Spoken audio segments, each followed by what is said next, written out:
Saya pernah share di status Facebook ya. Di status Facebook saya pernah share tanggal 3 Maret bahwa diidentifikasi sekian banyak pengguna SSO.Datadik ya. Dalam hal ini SSO.Datadik ya kita. Sebenarnya di Kemdikbud itu ada beberapa yang diidentifikasi usernya itu terinfeksi malware ya. Tapi itu beberapa aplikasi mungkin nanti yang pengelola aplikasinya yang bisa menjelaskan. Dalam hal ini karena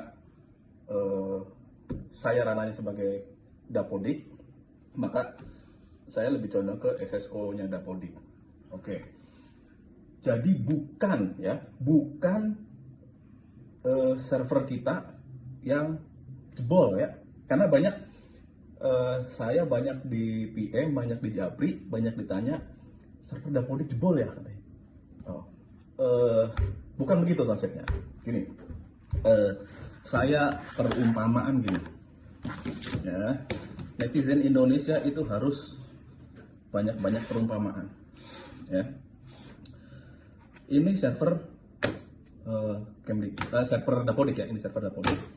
Ini laptop atau komputer pengguna atau operator lah atau user. Nah, saat dia mau login ke sini, dia menggunakan device-nya dia atau mesinnya dia atau laptopnya dia. Nah, di laptopnya dia ini diidentifikasi atau kemungkinan ada malware. Lalu apa yang membuat user dan passwordnya itu terekam? Jadi saat dia membuka alamat ini, ya, diketik tuh di browsernya itu misalnya https sso.datadik.kemdikbud.id.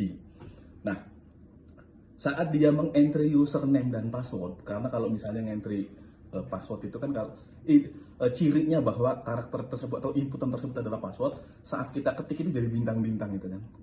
Nah, saat yang di entry atau yang di inputnya itu yang mengandung password dan format email ya, kan ketahuan tuh ciri-cirinya karakter tersebut sebagai email adalah mengandung akeong ya, mengandung titik, terus ada domain di belakangnya, extension domain ada .com, .co.id dan kawan-kawannya ya. Saat mengetikkan itu kerekam di sini ada sesuatu yang di sini. Jadi saat dia ngetik itu yang kerekam. Nah, jadi yang terinfeksi itu yang di sini, bukan yang di sini. Bukan server Dapodik. Oke, terus ada banyak yang share dihimbau untuk ganti password. Bahkan sekarang banyak yang share ada PDF harus ganti password katanya. Apakah itu solusi? Yes, tapi bukan permanen. Kenapa? Kita ganti password, tapi di sini tidak dibersihkan. Password barunya kerekam lagi. Bagaimana caranya? Bersihkan yang di sini. Pakai apa? Pakai antivirus, anti malware, scan semua. Ya, scan semua, bersihkan semua. Atau nggak mau capek scan, install ulang, ganti Windows dan langsung aktifkan antivirus, anti malware dan segala macam lah ya. Sebenarnya virus, malware dan kawan-kawannya itu tidak ujuk-ujuk teh, bahasa Indonesianya apa ya? Tiba-tiba datang. Kalau tidak diundang, ya. Ya, jadi biasanya yang ada komputernya atau laptopnya itu ada virusnya, malwarenya, spyware dan kawan-kawan yang ware lain ya, selain Tupperware. Nah, ini biasanya penggunanya ini kurang tertib. Apa saja?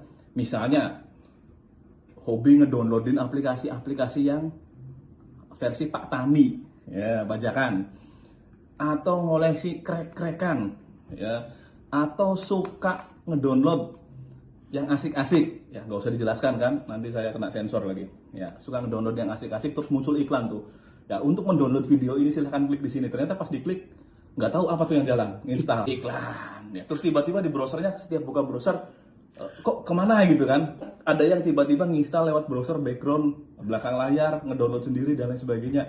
Kalau misalnya Anda buka browser kemudian sering ada yang loncat-loncat browsernya buka-buka sendiri segala macam, itu kayaknya ciri-ciri harus segera diobati komputernya. browsernya sudah ada yang aneh-aneh. Nah, itu dibersihkan di sini. Nah, setelah ini dibersihkan, ya, kalaupun nanti ganti password, itu sudah steril kondisinya. Jadi kalaupun nanti nginset lagi di sini, ngentri lagi, itu sudah nggak ada yang rekam. Tapi kalau di sininya tidak dibersihkan, walaupun password yang di sini sudah diganti, apapun yang diketik untuk dikirim ke sini, ini direkam di sini. Ya, ini direkam di sini. Ya. Apakah walaupun saya sudah menggunakan HTTPS, apakah masih bisa direkam? Masih bisa. Karena apa? Karena diamnya di lokal, bukan di sini. Ya, kalau HTTPS secure itu kan mengamankan transport dari sini ke sini, koneksi dari sini ke sini. Ini dibungkus secure ya, oleh layer secure, socket secure ya. Nah, tapi yang di sini ya nggak bisa. Jadi kalau di sininya masih bersarang ya dengan ware dan segala macam virus, malware, spyware, dan ware yang lain, ya, tetap saja di sini. Jadi di sininya harus dibersihkan dulu. Nah, mudah-mudahan ini penjelasan sudah bisa memberikan pencerahan. Jadi saya banyak menerima pertanyaan-pertanyaan, katanya ada file PDF yang beredar, server Dapodik jebol harus ganti password. Oh begitu ya? Ya tidak begitu. Oke, itu jadi bukan data server Dapodiknya yang bocor, tapi di kliennya diidentifikasi ada malware. Ya, ada malware. Kalau misalnya ada teman-teman punya antivirus tapi masih tembus. Nah, coba dicek apakah antivirusnya update, ya. Kemudian antivirusnya apakah berjalan? Karena saya pernah ada yang komen di Facebook saya, itu ada aplikasi yang mengharuskan saat diinstal itu di-disable dulu antivirusnya. Ya, setelah menginstal aplikasi itu lupa antivirusnya tidak di-on-kan lagi. Silahkan di cross check.